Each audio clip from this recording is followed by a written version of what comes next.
جتنے حالات امت پر ہیں، اگر یہ اسی حال پر رہتے ہوئے اس کے منتظر ہیں کہ غیروں پر عذاب آوے تو کبھی نہ آوے گا، جب تک ایمان والے پوری طرح ان کے معاشرے سے، ان کے معاملات سے، ان کے طریقوں سے اپنے آپ کو 100% جدا نہ کر لیں، اس وقت تک اللہ کی طرف سے کوئی عذاب نہیں آوے گا۔ الذین آمنوا ولم يلبسوا ایمانهم بظلم اولئک لهم الامن وهم مهتدون، کہ وہ لوگ جن کے ایمان میں شرک آمیزش نہ ہوگی، اللہ رب العزت ہدایت یافتہ انہیں فرمائیں گے اور امن بھی انہی کو دیں گے۔ میرے محترم دوستو، غیروں کے طریقوں پر چلتے ہوئے آنے والے حالات پر صبر کر کے اللہ کی نصرت کا اور مدد کا منتظر ہونا یہ محال ہے۔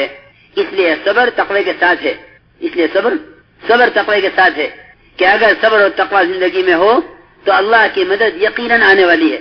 ان تصبروا وتتقوا لا يضركم كيدهم شيئا، اگر تمہیں صبر اور تقوی دونوں چیزیں ہیں، صبر اور تقوی یہ ایمان کی خاص 2 علامتیں ہیں، بلکہ حدیث میں آتا ہے کہ سارا ایمان انہی 2 صفتوں میں ہے۔ ایسی اچھی حدیث ملی کہ سارا ایمان انہی 2 صفتوں میں ہے، سارا ایمان انہی 2 صفتوں میں ہے۔ آدھا ایمان صبر ہے، آدھا ایمان تقوی ہے۔ جس میں یہ 2 صفتیں پیدا ہو گئیں وہ کامل مومن ہے، جس میں یہ 2 باتیں پیدا ہو جائیں وہ کامل مومن ہے۔ میں تم سے اس لیے کہہ رہا ہوں کہ جو لوگ تمہارے اجتماعات کے لیے یا مالدار لوگ آ کر یہ کہیں کہ لو بھائی یہ مال لے لو، کسی کام میں استعمال کر لو، ہمارا کام یہ نہیں ہے کہ ہم لوگوں کے مال لے کر خرچ کریں۔ ہمارا کام یہ ہے کہ ہم لوگوں کو مال کے مصارف بتلائیں، لوگوں کو مال کے مصارف بتانا ہمارا کام ہے۔ مال جمع کر کے خرچ کرنا ہمارا کام نہیں ہے، مال جمع کر کے خرچ کرنا یہ ہمارا کام نہیں ہے کہ لا بھائی ہمیں مال دو ہم خرچ کر دیں گے، نہیں، ہم خرچ کرنے کی ذمہ داری نہیں لیتے، اس لیے کہ حدیث کا لفظ کا ٹکڑا ہے من حوسب فقد ہلک، من حوسب فقد ہلک، جسے حساب لے گیا وہ تو ہلاک ہو گیا۔ آخرت میں اللہ حساب لیں تو بھی ہلاکت، اور دنیا میں لوگ کہیں بھائی وہ مال آیا تھا کیا ہوا، بس سمجھ لو کہ ہلاکت آ گئی۔ کیوں؟ اس لیے کہ اگر تم کوئی مال کے بارے میں سوال کر رہا ہے تو اس کا مطلب یہ ہے کہ اعتماد ختم ہو چکا۔ یہ بہت اہم بات ہے، مال اعتماد ختم کر دیتا ہے، مال اعتماد ختم کر، کیونکہ مال خیانت کی چیز ہے، مال خیانت کی چیز ہے، تو جہاں مال آئے گا وہاں خیانت کا خیال آئے گا، پکی بات ہے، جہاں مال آئے گا وہاں خیانت کا خیال آئے گا۔ اس لیے فرمایا کہ مالداروں کو اس سے مایوس کرو کہ ہمیں تمہارے مال کی ضرورت نہیں ہے۔ حضرت فرماتے تھے جو لوگوں کا مال لے لیں گے وہ ان کی جان نہیں لے سکیں گے، بالکل۔ جتنا ہم کمزور پڑ جائیں گے محسنین کی تشکیل میں، محسنین کی تشکیل کرنے میں ہم کمزور پڑ جائیں گے۔ کیوں؟ اس لیے کہ محسن اپنے مال کے احسان سے غالب آ جائے گا، یہ عجیب اصول ہے، محسن مخلص پر غالب آ جاتا ہے۔ جو مال خرچ کرتے ہیں نا، جو مال خرچ کرتے ہیں، جان، میری بات بہت ضروری ہے سمجھنا، جو مال خرچ کرتے ہیں اور جان نہیں لگاتے کام میں، وہ کام میں دخل دیتے ہیں کہ بھئی یوں نہیں یوں کرو، کیوں کبھی یوں سمجھتے ہیں کہ ان کا کام ہمارے مال سے چل رہا تو جس طرح ہم کہیں اس طرح ان کو کرنا پڑے گا۔ میں تمہیں ایک مثال دیتا ہوں سچی، حضرت تھانوی رحمۃ اللہ علیہ کی مسجد کا فرش بن رہا تھا، حوض بن رہا تھا، حضرت تھانوی کی مسجد کا حوض بن رہا تھا، تعمیر ہو رہی۔ ایک مالدار کہیں سے آیا، کہنے لگا حضرت حوض بن رہا ہے، میں چاہتا ہوں کہ میرا بھی اس میں حصہ ہو جائے۔ حضرت نے منع کیا، انہوں نے اصرار کیا، حضرت نے فرمایا بھائی ٹھیک ہے، تحقیق کی کیسا مال ہے، کیا کرتے ہو؟ یہ مال ہے، حلال مال ہے، بالکل اللہ کی رضا کے لیے دینا چاہتا ہوں آپ کی مسجد کی حوض کی تعمیر میں۔ حضرت نے قبول فرما لیا۔ دوپہر پر لیتے قیلولے کے لیے تو جھگڑے کی آواز آئی، کچھ آپس میں بحث ہو رہی تھی۔ ایک کہتا تھا کہ نہیں ایسے بنے گا، حضرت نے ایسے فرمایا۔ ایک کہہ رہے تھے کہ نہیں نہیں نہیں، جیسے میں کہہ رہا ایسے بناؤ، جیسے میں کہہ رہا ایسے بناؤ، اسے نالی کو یہاں سے ایسے گھماؤ۔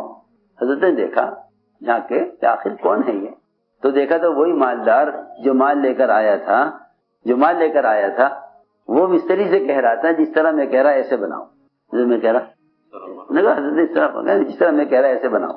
کیوں؟ کہ اس کو مداخلت پر آمادہ جو کیا ہے اس کے مال نے آمادہ کیا ہے۔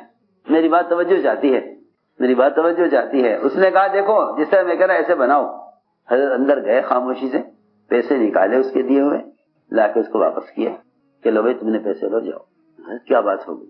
ہمیں کیا بات ہو گئی کہ بھائی تم تو ہمارے کام میں دخل دینے لگے، تھوڑے سے پیسے دے کر تو ہمارے کام میں دخل دینے لگے، لو بھائی اپنا مال لو۔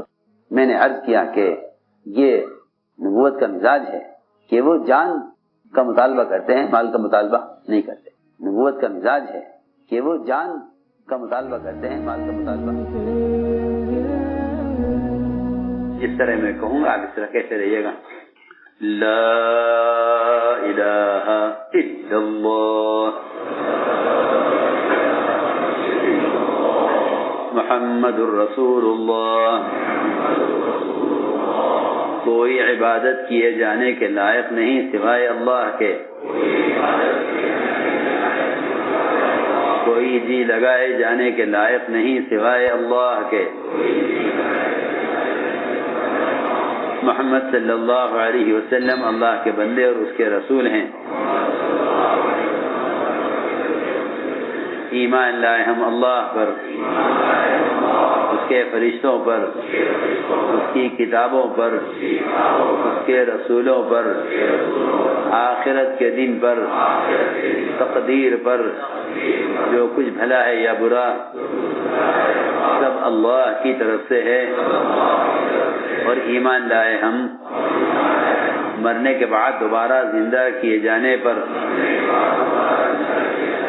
توبہ کی ہم نے شرک سے، کفر سے، بدعت سے، پرایا مال ناحق کھانے سے، ناحق کے خون سے، جھوٹ سے، سود سے، غیبت سے، زنا سے، چوری سے، بہتان سے، اور توبہ کی ہم نے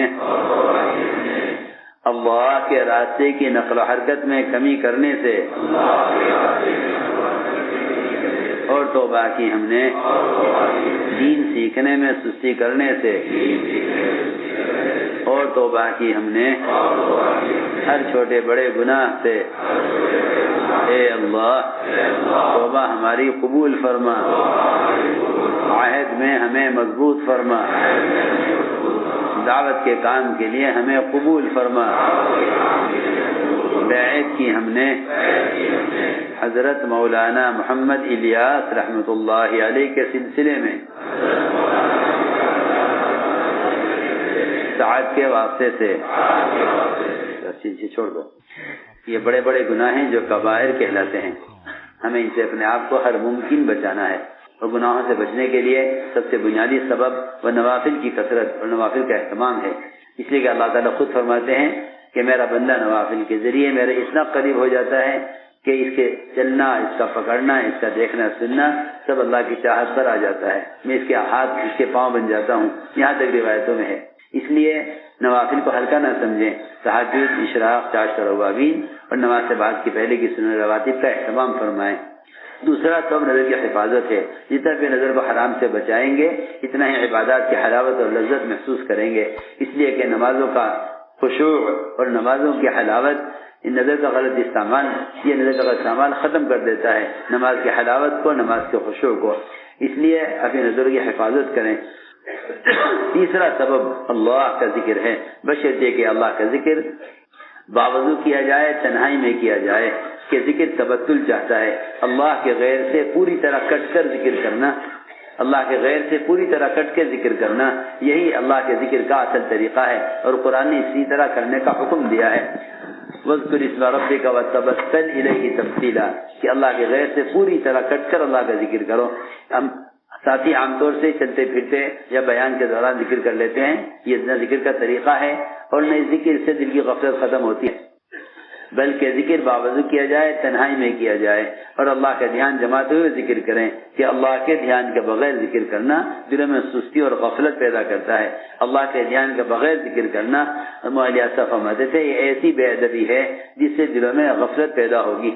اس لیے ذکر باوضو کریں، تنہائی میں کریں۔ اس کیفیت کے ساتھ ایک تسبیح تیسرے کلمے کی، ایک تسبیح درود شریف کی استغفار کی، یہ تین تسبیح صبح شام جی لگا کر اللہ کی طرف متوجہ ہو کر پڑھنے کا اہتمام فرمائیں۔ افضل ذکر قرآن کی تلاوت ہے، روزانہ قرآن کو قرآن نہیں دے کر پڑھنے کا اہتمام کریں۔ یا آج کل موبائل میں قرآن کے رکھنے پڑھنے کی بیماری پیدا ہوئی ہے مسلمانوں میں، حالانکہ نہ یہ قرآن کے پڑھنے کا طریقہ ہے نہ یہ قرآن کے رکھنے کی جگہ ہے. یہ بھی آپ جانتے ہیں کہ جو فحش ان موبائلوں کے اندر بھرا ہوا ہے اس میں قرآن کا رکھنا کسی مومن کا دل برداشت نہیں کرے گا. اس لیے قرآن کی عظمت، قرآن کے مقام کی بات بالکل خلاف ہے کہ قرآن کو ایسا کھیل بنایا جائے. یوں بھی خلفائے راشدین اور صحابہ کرام کا طریقہ قرآن میں دیکھ کر قرآن پڑھنے کا رہا ہے. اپنی عبادات کو روایتی طریقوں سے بچانا، جائز جائز کہہ کر سنتوں کو اور صحابہ کے طریقوں کو چھوڑ دینا، یہ راستہ گمراہی کا ہے. ہمیں جائز ناجائز پر بحث کرنے کے بجائے یہ دیکھنا چاہیے کہ صحابہ کرام کا طریقہ کیا ہے، کیونکہ اللہ ان کے طریقوں سے راضی ہیں. ہمیں ان طریقوں پر قائم رہنا چاہیے جن طریقوں سے اللہ راضی ہوتے ہیں. اس طرح ہمیں چاہیے رات کو سونے سے پہلے سورہ ملک، سورہ واقعہ، سورہ یاسین، روزانہ کم سے کم جمعہ کے دن سورہ کہف کے پڑھنے کا بھی اہتمام فرمائیں. آپ میں سے جو لوگ حضرت جی مولانا انعام الحسن صاحب رحمۃ اللہ علیہ سے بیعت ہیں، ذکر لیے ہوئے ہیں، وہ اذکار کا اہتمام کرتے رہیں. جو آج بیعت ہیں ان کو چاہیے ان 3 تسبیحات کے علاوہ 10 تسبیح اللہ اللہ کا ذکر کر لیا کریں. اس طرح کے اول آخر 11 مرتبہ درود شریف پڑھیں اور 10 تسبیح یعنی 1000 بار لفظ اللہ اللہ کا ذکر کر لیا کریں. ذکر میں آواز ہلکی رکھیں ایسا کہ خود سن سکیں. اس طرح ذکر کرنے سے رفتہ رفتہ جو کی غفلت ختم ہوگی. دعوت کے تقاضوں کو اپنے تقاضوں پر مقدم رکھیں. ہر سال 4 مہینے ماہانہ 10 دن اور روزانہ 8 گھنٹے اس کام کے لیے فارغ کرنے کو اپنا معمول بنا لیں. کریں گے احسان انشاءاللہ. بیان آپ کو پسند آیا ہو تو بیان کو لائک، شیئر اور چینل کو سبسکرائب کرنا مت بھولیے. کمنٹس میں اپنی رائے کا اظہار ضرور کیجیے.